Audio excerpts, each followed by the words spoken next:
মনে রাখবা তুমি ইসলামের মতো হওয়া লাগবে, তোমার মন মতো ইসলাম হবে না, ঠিক কিনা কও?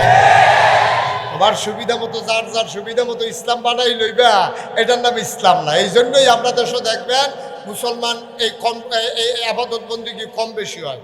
যখন দেখবেন যে মা মারা যায়, এবারের মনের অবস্থা যেইরকম হয়, এবারায় যেমনি 5 ওয়াক্ত নামাজ পড়ে, এবারায় যদি 12 মাস এমনি নামাজ পড়তো, মায় যেদিন মারা গেছিল সেই দিন এবারের মনটা যেরকম আছে, 12টা মাস যদি এইরকম থাকতো, এমনি যদি মসজিদে 5 ওয়াক্ত নামাজ পড়তো, এবার আরে মাইনসে অলি কোন লাগলো রইল, আল্লাহ এবারের অলি ঘোষণা দিয়া লাইল, ঠিক কিনা কম?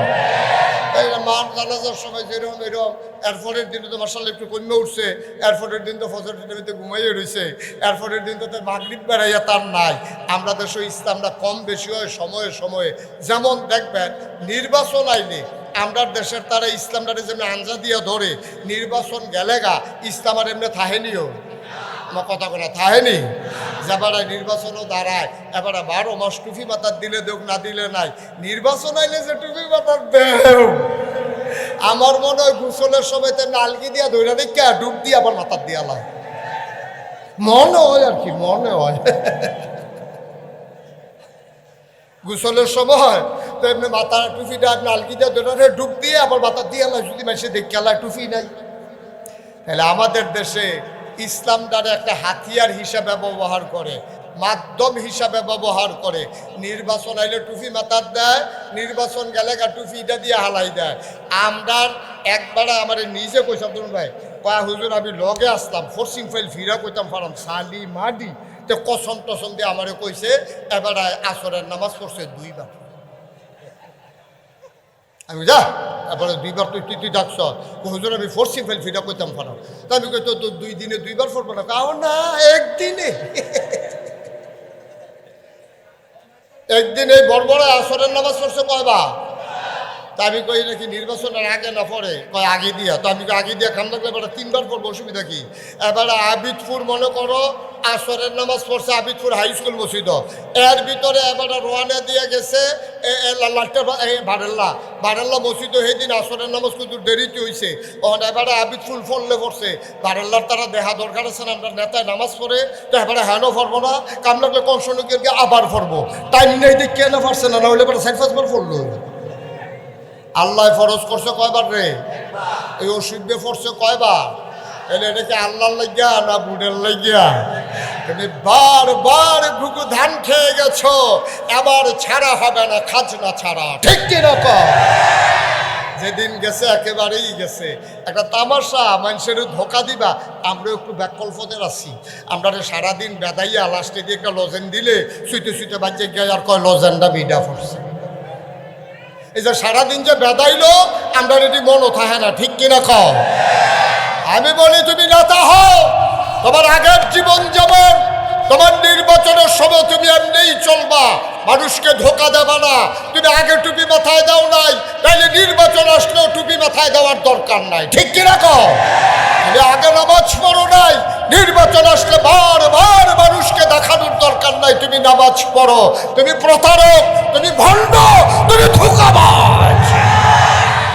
12 মাস নামাজের খবর নাই, নির্বাচন আইলে মানুষের একটা ফাঁকি দাও, ধোকা দাও। তুমি তামাশা পাইছো, মানুষ বেহতার পাইছো, ওহনার এই বেহতে এটা মানুষ নাই আছো।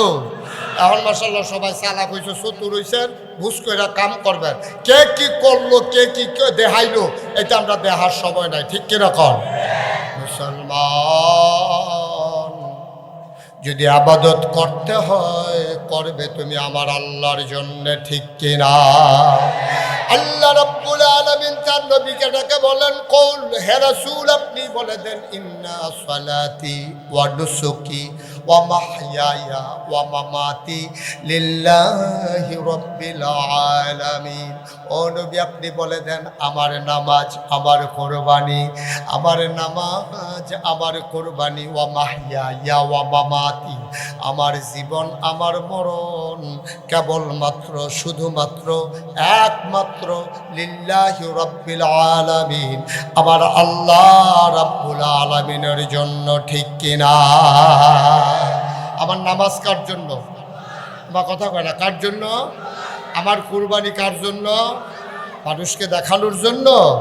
আব্বা আপনি মরবেন না? আপনি মরবেন না আব্বা? আপনি জীবনে এত তামাশা শুরু করলেন, আপনি মানুষকে দেখাইতে গিয়া আপনি এই কাজগুলো করতে পারলেন? আল্লাহ কি আপনার মনের খবর জানে না? কোরআনুল কারীমের 21 পারায় সর্বশেষ সূরা সূরা আহজাব 73টা আয়াত 9টা রুকু আল্লাহ তাবারক ওয়া তাআলা কত সুন্দর করে ওয়াজ করে দিলেন। আল্লাহ বলেন, শুনো শুনো শুনো ও মুসলমান, গভীর মনোযোগ মন দিয়ে শোনো। আল্লাহ ডাক দেয়া কয়, ইয়া আইয়ুহান নবী, হে নবী, আত্তাকিল্লাহ, তুমি ডরাইবা, তুমি ভয় পাইবা কেবলমাত্র শুধুমাত্র একমাত্র আমার আল্লাহকে, ঠিক কিনা? যারা লেজারগুলা টিপতেছে বাচ্চারা, আপনারা কেউ দেখেন না? তোমরা যারা লেজার লাইট টিপতেছ, এটা টিপবা না, সমস্যা। সবাই কোনা আমিন, জোরে, আরো জোরে, আর জোন্ডাই না, জোর শেষ, সবাই পড়েন আমিন। মুসলমান, আল্লাহ কয়, ইয়া আইয়ুহান নবী, এখন নবীর যদিও বলে, এখন যারা আবিদপুর মাঠে আছে, যারা জনসমুদ্রে পরিণত করে দিয়েছে মাঠ, যারা মাগরিবের পরে মোবারক সময়ে হাজির হয়ে গেল, আল্লাহ যেন ডাইকা কয়, ও আবিদপুরের মানুষ, আমরা বলি জি আল্লাহ। আল্লাহ কয়, তাকিল্লাহ, তোমরা ভয় পাবা শুধুমাত্র কেবলমাত্র একমাত্র আমার আল্লাহকে, ঠিক কিনা? আপনি যদি পারফেক্ট একজন ইমানদার হতে চান, প্র্যাকটিসিং একজন মুসলমান হতে চান, গভীর খেয়াল, আপনি যদি পরিপূর্ণ ইমানদার হতে চান, আপনি যদি প্র্যাকটিসিং একজন মুসলিম হতে চান, ইসলামটা গতানুগতিক কোনো ধর্ম না, হিন্দুদের মতো ধর্ম আমাদেরটা না। হিন্দুরা পূজা পার্বণ আসলে ধর্ম মানে, পূজা গেল তো সব গেল, তাদের অর্থনীতিতে ধর্ম নাই, তাদের সমাজে ধর্ম নাই, তাদের পরিবারে ধর্ম নাই, তাদের ব্যক্তি জীবনে ধর্ম নাই। ইহুদিরা বলো, খ্রিস্টানেরা বলো, তারা ধর্মকে প্যাগোডার ভিতরে, চার্চের ভিতরে, তারা ধর্মগুলোকে মন্দিরের ভিতরে রেখে বাজারে যখন আসে ব্যবসা করে মন মতো, অর্থনীতি চালায় সুদ ভিত্তিক। কারণ তারা মনে করে তাদের ধর্ম নির্দিষ্ট কিছু কাজের ভিতরে সীমাবদ্ধ। আমরা যারা মুসলমান, আমরা মনে করি আমার মাথার চুল, আমার পায়ের নখ, আমার সকাল, আমার সন্ধ্যা। কথা কি বুঝতেছেন সবাই? খুব মনোযোগ দিয়ে শুনে, একবারে খরগোশের মতো কান খাড়া কইরা, মাছের মতো নিষ্পলক নয়নে গভীর মনোযোগ দিয়ে কথা শুনতে হবে।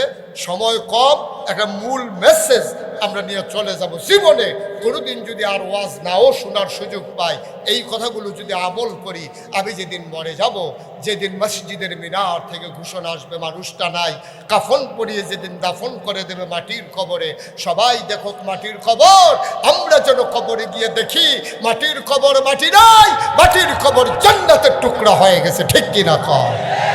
এমন একটা জিন্দেগি আমরা চাই নাকি চাই না? কথা কয় না, চাই নাকি চাই না?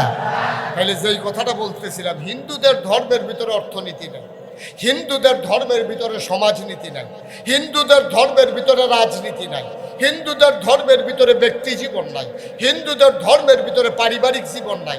তারা তাদের কিছু নিয়ম শৃঙ্খলার ভিতরে তারা মনে করে পূজা আসবে, চাঁদা দেবে, মূর্তি বানাবে, তারপরে কয়দিন নমো নমো করবে, কীর্তন হবে, তারপরে আবার শেষ দিনে দুর্গা প্রতিমা বিসর্জন দেবে। ধর্ম এই বছরের লিগে শেষ। আমরা কি এরকম? বা কথা কেন, আমরা কি এমন? আমার চুল কেমনে কাটবো আমার ধর্মের ভিতরে আছে নাকি নাই? আমার নখ কেমনে কাটবো, আমি অবাক বিস্ময়ে তাকিয়ে দেখলাম, নখ কাটার সুন্নত তরিকা আমি সার্চ দিলাম, আল্লাহর নবী কেমন করে নখ কেটেছেন এইটা পর্যন্ত নবীজি তার উম্মতের জন্য দাঁড়িয়ে দিয়েছেন। তুমি নখ কাটা শুরু করবা ডান হাতের, তোমার যে শাহাদাত আঙ্গুলি, এখান থেকে তুমি নখ কাটা শুরু করতে হবে। আমি তালাশ করতেছিলাম ঢিলা কুলুক কেমন করে ব্যবহার করে লাগবে। 3টা ঢিলা ব্যবহার করা লাগে পায়খানা করার পরে, এখন ঢিলা কি পেছন থেকে সামনের দিকে টান দেব না সামনে থেকে পেছন দিকে টান দেব? মাসালা বলে দেয় শীতকালে যখন তুমি পায়খানা করবা ঢিলা করবা তখন তুমি পেছন থেকে সামনে দেবা, আর গরমের দিনে তুমি সামনে থেকে পেছনে। সুবহানাল্লাহ কয় না? যে ইসলাম নৌকাটা শিখাই দিল কোথান জায়গা থেকে শুরু করতে হবে, কোথায় গিয়ে শেষ করতে হবে, তুমি চুল কাটবা কেমনে, তোমার নখ কাটবা কেমনে, তোমার ব্যক্তি জীবন, তোমার পারিবারিক জীবন, তোমার সমাজ জীবন, তোমার অর্থনৈতিক জীবন, তোমার রাজনৈতিক জীবন, তোমার ইন্টারন্যাশনাল রিলেশন, এমন একটা জায়গা নাই যেইটার ব্যাপারে ইসলামের বিধান নাই, ঠিক কিনা? এবার আমরা যদি মনে করি আবিদফুল মাহফিল আওয়ান, মাহফিলতে গেলে আবার আগামী বছর মাহফিল আওয়ান, ইসলাম শেষ, এটা কি ঠিক হবে? আরে মাহফিল আইবেন তো আপনি জাননের লেগে সারা বছর কিতা করবেন, এটা জাননের লেগে হলো ক্লাস। নাগাইশের হুজুরে এখন ক্লাস করতে আছে, আপনারা সব ছাত্র, হুজুরে ছুট্টু হুজুর, এই হুজুরে ক্লাস করতে আছে, আপনারা পড়তে আছেন, এই পড়া দিয়ে দেওয়া হইব 1 বছরের লাগিয়া। আগামী বছর আবার শেষ দিন যখন আয়াম আইয়া সেটা জিগাম পড়া মুখস্থ কেটা কেটা পারেন কর, যে তারা পারতো না তারারে দাঁড় করাই না। এবার বুঝতে হই না পড়া ভালো করে ধৈর্য লইয়া আগামী বছর পর্যন্ত এই পড়ার উপরে আমল চলতে থাকবো। সুবহানাল্লাহ কইতেন না? ও মুসলমান মন দিয়ে শুনো, ইসলামটা হচ্ছে এমন একটা জীবন বিধান, এমন কোনো জায়গা নাই যেখানে ইসলামের বিধান নাই। আপনি স্ত্রীর সাথে কথা বলবেন কেমনে, হাসি দেবেন কেমনে, খাইবেন কেমনে, কেমনে লোকমা দেবেন, কয় আঙ্গুলে লোকমা ধরবেন, রুটি খাইবেন কেমনে, ভাত খাইবেন কেমনে, গোশত খাইবেন কেমনে, এমন কোনো জিনিস নাই যেইটা আমার নবী শিখাই দিয়া যায় নাই। ও মুসলমান, যেই নবী ঢিলা কুলুক শিখাইলো, যেই নবী চুল কাটা শিখাইলো, যেই নবী নখ কাটা শিখাইলো, এই নবী নেতা কেমনে বানানো লাগবে এটা বুঝি শিখায় না? শিখায় নাই? কারে নেতা বানানো যাবে এটা কি আল্লাহ রাব্বুল আলামিন নবীজির মাধ্যমে শিখায় নাই? শিখাইছে। নবীজি শিখাই দিয়া গেছে, এই নেতা নির্বাচনের সময় তোমার যখন নেতা নির্বাচন করবা, তোমরা ভিতরে যে বেটারে নেতা বানাইবা চাইবা এবার আমানতের খেয়ানত করে কিনা, ঠিক কিনা কও? তো বলে হুজুর এবার আমানতের খেয়ানত করে কিনা কেমনে চায়া? শিক্ষিত মানুষ এসেছি, এবার আমার কোসের মুস্তাক, যদি একটা মানুষ চিন্তা চাও 50 টাকা না পাওয়ানোর আশায় হাওলাত দিও। কত? কহিন্দা বুচুরি ভাই উঠলেন।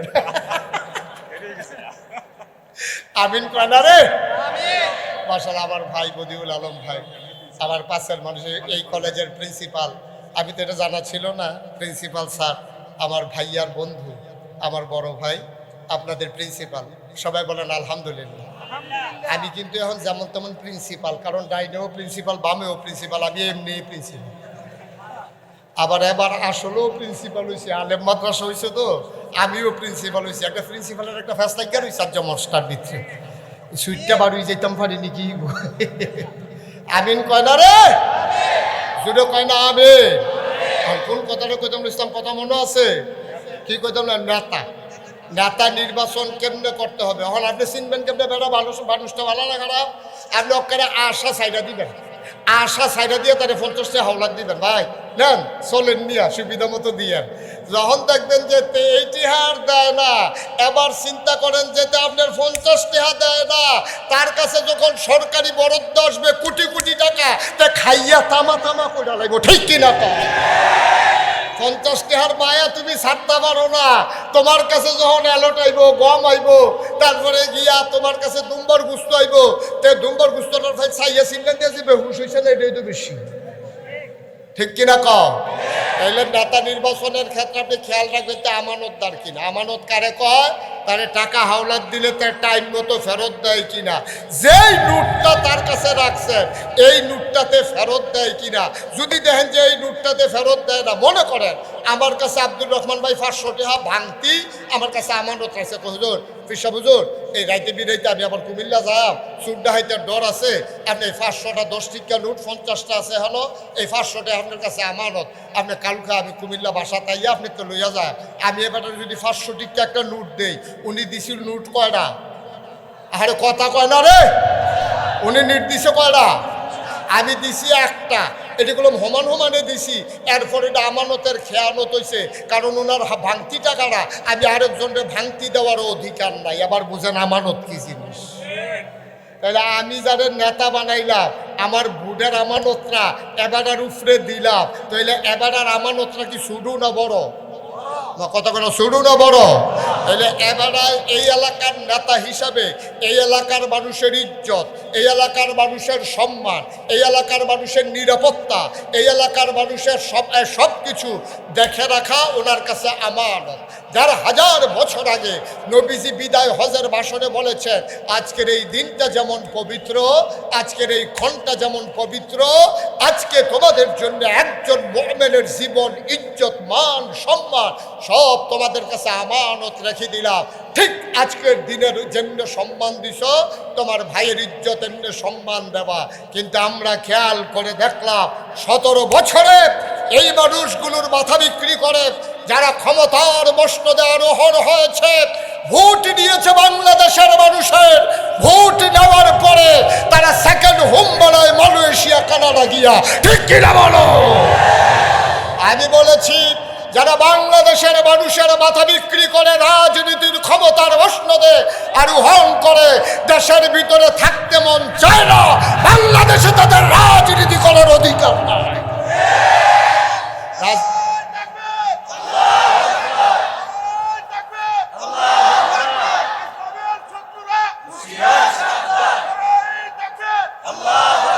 সবাই পড়ে না আমিন।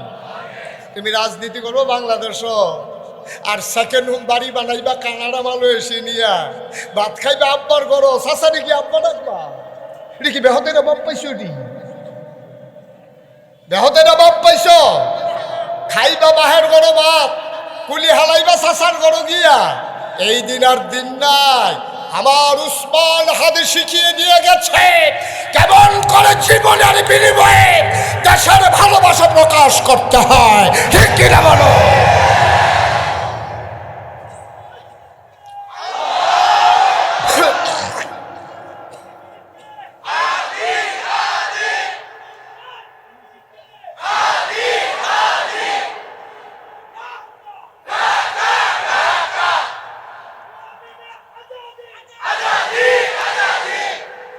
সবাই পড়ে না আমিন। সুতরাং যেদিন গেছে একেবারেই গেছে। তাইলে 1 নম্বরে আমরা নেতা নির্বাচনের করার সময় দেখবো তার আমানতদারি আছে কিনা। ঠিক কিনা কন? সে আমানতের খেয়ানত করে কিনা এটা আমাদেরকে দেখতে হবে। সে ওয়াদা খেলাফ করে কিনা। ওয়াদা করে একটা, কাম করে আর একটা, এরকম আছে নাকি নাই? কথা কেন আছে নাকি নাই? আপনি এই ওয়াদা করেন কেন যেটা আপনি করতে পারবেন না? মানুষকে ধোকা দেন, আপনি ধোকা দেন। আপনি বলেন একটা, করেন আরেকটা। না, এই ওয়াদা আপনি করবেন না, দয়া করে আল্লাহর রাস্তায় এই ওয়াদা করবেন না যেটা আপনি করতে পারবেন না।